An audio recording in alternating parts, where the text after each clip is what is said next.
everyone, and welcome back to Rowing with the Homies. I'm Finlos. I hope you're finding some moments to get in a little movement today, to find your rhythm, find your focus, whatever that looks like for you. And as always, I am genuinely glad you're choosing to spend this time with me. And let's go ahead and begin with what's on my mind today. And this is something that's been kind of percolating for the past week or so. Something that I've kind of taken note of watching our kids, but then also just thinking about conversations that Eva and I have about a kind of shift in what is capturing the attentions of those of us in our house, but also just in general with people. And we've been coming downstairs to wind down for the evening, and our daughter will be engrossed in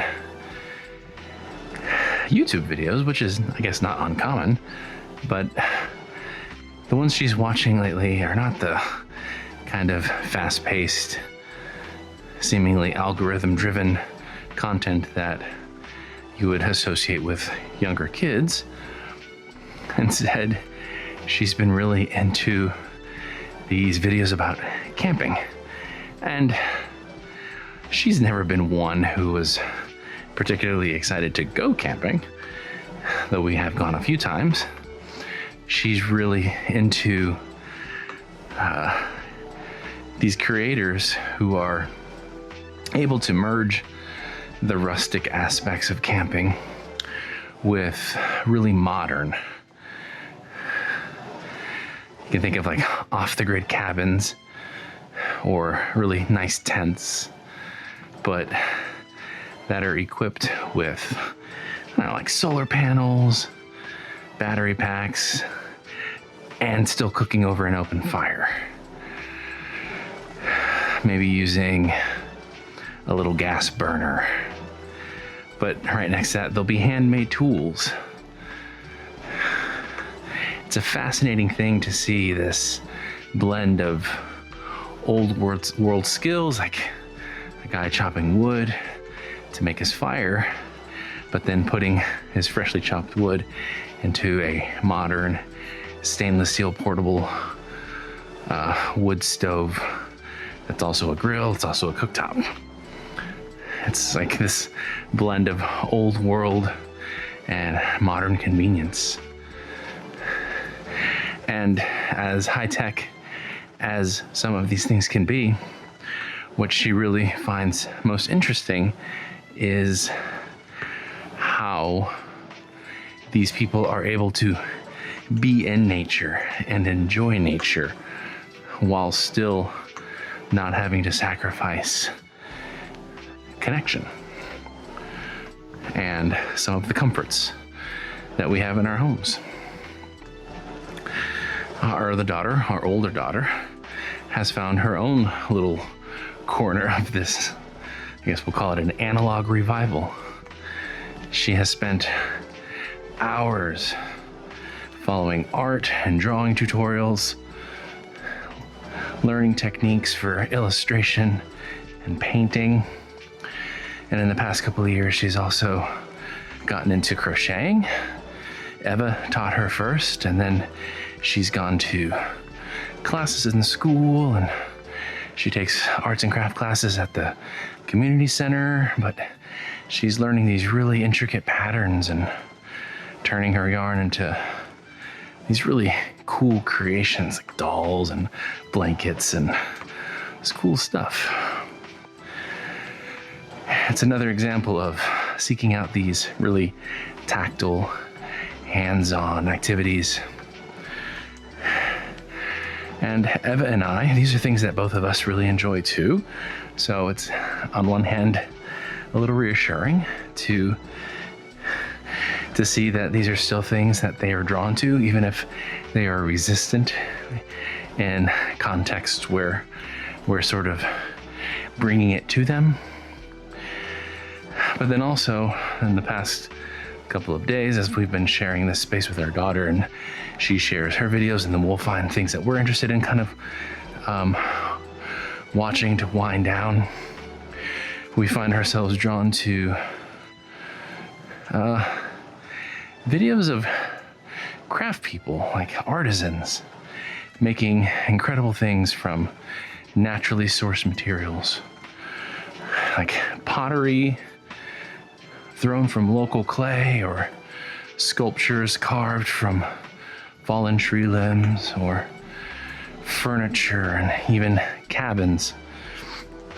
That's the one that we most recently watched, was this beautiful rustic cabin with a convertible bed and a desk and an oven built entirely from discarded wood pallets.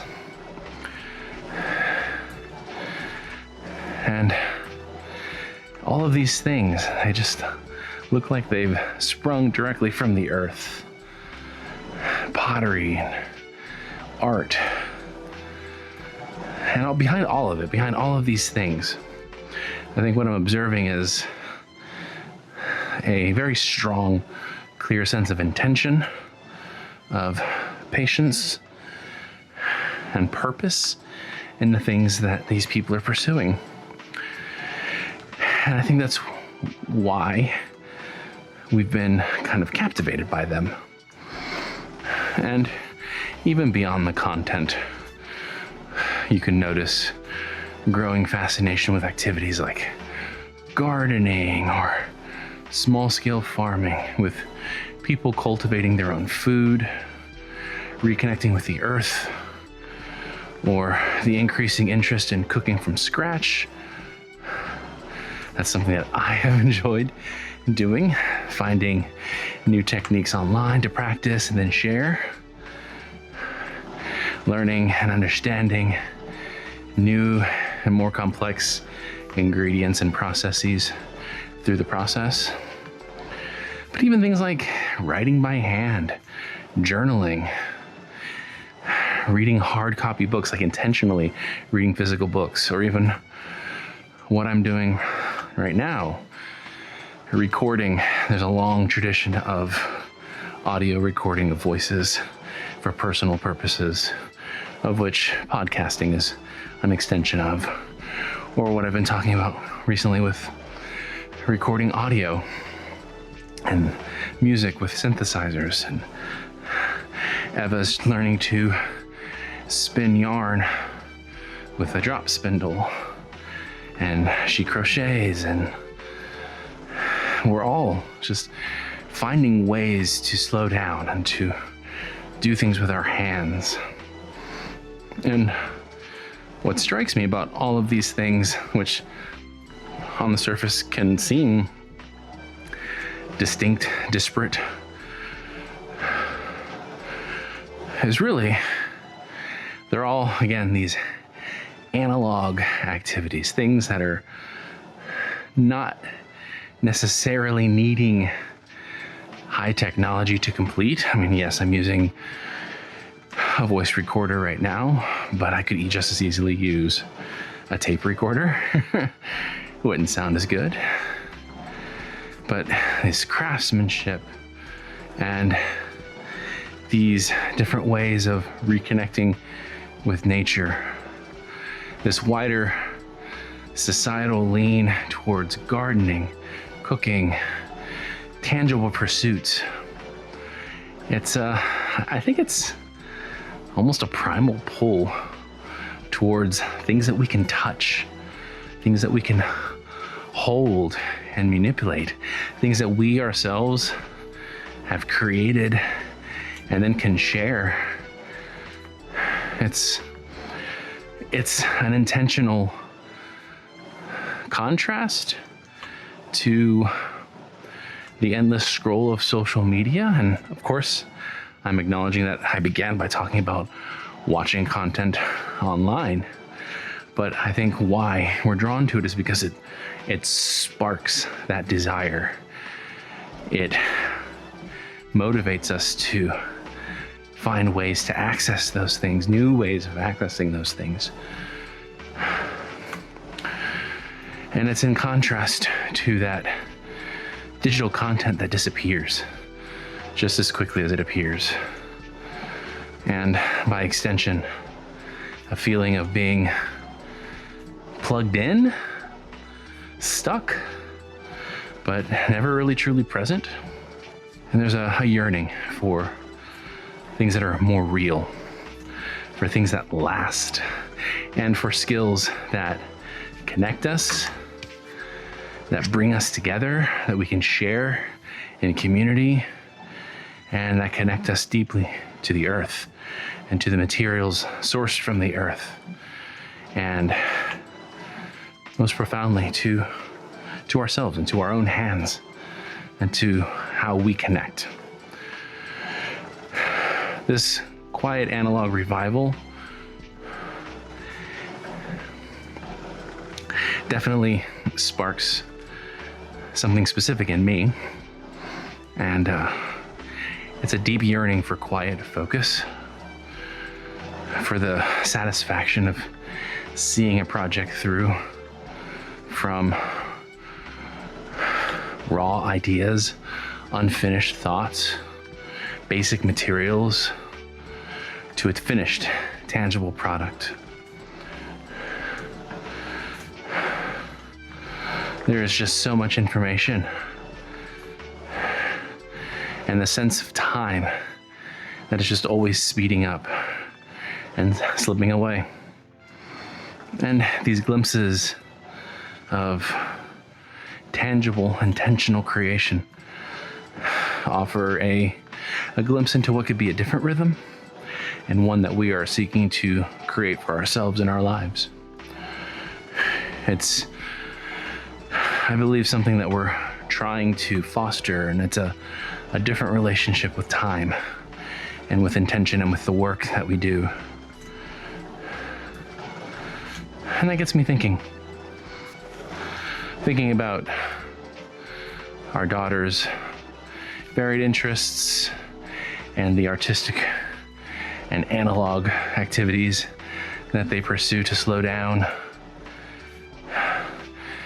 Eva's and my desire to build and to make and to create, and the broader trend towards hands-on pursuits. But beyond these individual instances, I think there's something more universal. And it seems to me that this resurgence of interest in analog skills, building, throwing clay, growing things, making things to share, baking bread from scratch. And it really is about reclaiming our time. In this world, our time is constantly being taken. Well, the demands on our attention are seemingly always increasing, and our schedules seem to always be getting more and more complex. It seems like we're constantly on, constantly connected, and perpetually expected to be available and productive.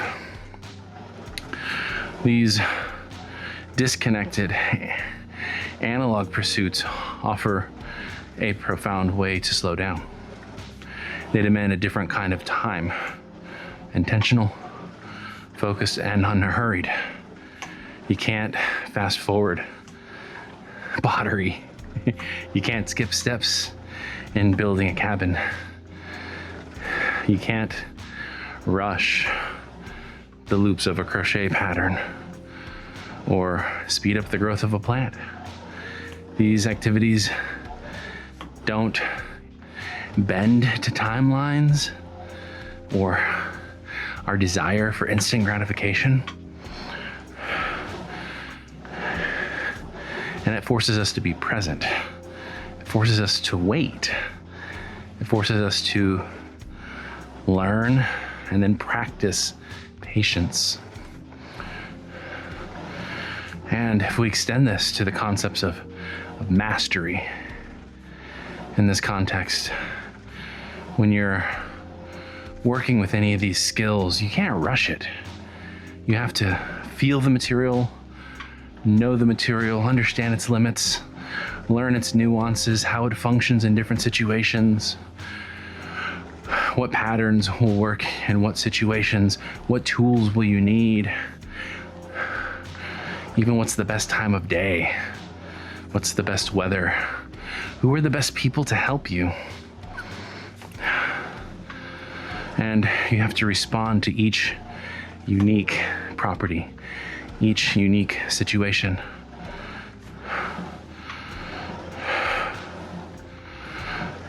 You observe cycles.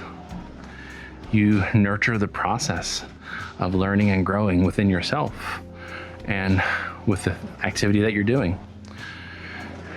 Because it's not just about an ultimate consumption. It's about contributing. It's about building and growing. And it's about the process, the patient repetition, the problem solving, the quiet, deep satisfaction of the development of skills. It is a powerful antidote to the instant gratification and often superficiality that defines so many of our digital interactions. And it yields a tangible result. And that is a wholly different kind of reward. And I talked about this a couple episodes back when I was talking about creating with music, but any of these activities, any of these things that require slow, intentional focus, repetition, craftsmanship, and a degree of mastery, they lead us into the flow state where time seems to disappear, and not because it's speeding up, but because we are deeply absorbed in the task at hand. And that sense of presence is increasingly rare in our tab, notification, connected lives. These analog skills don't just produce an object, they produce a state of being, that calm focus, a feeling of being engaged. And they remind us that our worth isn't solely tied to productivity metrics or response times or screen time, but to our ability to connect and to be in the moment. And further, beyond those tangible outputs, there's immense psychological benefit. It's an active form of mindfulness, grounding us in the physical world and allowing our minds to find a different rhythm, one that's less chaotic and more harmonious. We take back control of our attention, our focus, and our sense of inner calm. These moments are about giving back to ourselves, and in that way they transcend from just being hobbies. They're acts of quiet rebellion and declarations of self-care in this world where time is scarce. And that leads me to my final segment today. And today, depression feels like the unending scroll, the feed that doesn't end, where every like and every perfectly curated image and every trending topic is demanding your attention, yet leaves you feeling utterly depleted and empty. The anxiety of a perpetually full inbox, the endless chime of notifications, the pressure to respond quickly, to be on and available, and a feeling like you're always behind, no matter how much you do. It's that digital noise that makes it impossible to hear your own thoughts, leaving you feeling fragmented, overwhelmed, and lost. And there's a profound relief that comes from turning away from the screen and engaging with your hands, intentionally carving out time for yourself.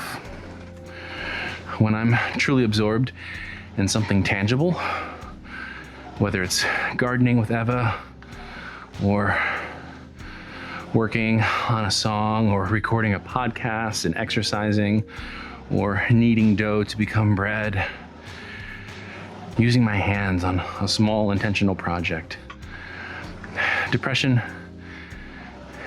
can feel like the steadfast rhythm of a hand moving deliberately and patiently. It's the grounding smell of the earth as you dig the hole, the reassuring feel of rough wood that takes shape under your tools, the quiet triumph of seeing something take form, slowly, intentionally, in defiance of the urgent. And that way, depression can help us if we take the time to remember to slow down and reclaim and to rebel, because the depression can serve as a warning. Those senses of being overwhelmed, of feeling lost, are symptoms of a lifestyle just as much as they are symptoms of our biology. And if we can sensitize ourselves to those warning bells, we can use them to practice healthy tools. By constantly integrating these moments of analog engagement into our lives, we're not just pursuing hobbies, we're building anchors to remain steady and stable. We're choosing presence over endless consumption, creation over distraction. We are fostering self-compassion and recognizing that sometimes simply staying afloat, sometimes making a small, gentle shift towards the tangible is a huge victory. And by doing so, the inevitable ebb and flow of depression, or just the general fatigue of modern life, can feel, with time and practice, more manageable and more meaningful.